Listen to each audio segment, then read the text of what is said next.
नमस्कार जिओ टी को आपण मानक स्वागत। आम बर्तमान अच्छा भद्रक जिलार भद्रक सहर में ये एक सिद्ध आश्रम गौरांग श्री चैतन्य आश्रम, यह एक सिद्ध आश्रम श्री चैतन्य आश्रम। बर्तमान यही आश्रम भीतर को जीवा सेठी आज वार्षिक उत्सव पालन हो। वर्तमान आश्रम भीतर को आम जीवा। वर्तमान अच्छा श्री चैतन्य आश्रम प्रवचन वर्तमान सरी जाइए, प्रसाद सेवन चली।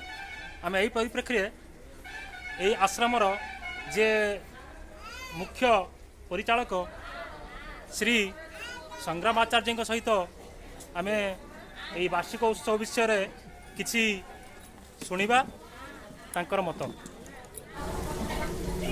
सत्य हूँ आम चैतन्य आश्रम ये एक सन्थ सम्मेलन था जो विभिन्न प्रांतर सन्थ मान आसिक विभिन्न भारत वर्ष वृंदावन हरिद्वार ऋषिकेश संग्राम आसते तो से सन्थ मान उद्देश्य एक सम्मेलन होता जो बहुत भगवान हरिकथा सहित भगवान जीवन केमती वास्तव कल्याण हम से कल्याण विषय का आलोचना चक्र होता जो बहुत महामनुष्य मैंने सब योगदान देते आलोचना चक्र होता समस्त अन्य भक्त मान प्रसाद व्यवस्था होता। आज बड़ दिन में आपण भक्त मान को केमती कौन धन्यवाद देवे? देखो मोर कई भक्त नहांती सब भगवान भक्त समस्त भगवान संतान ईश्वर को पूजा करवा आराधना करवा यही वाणी को प्रचार करवा आम काम धर्म।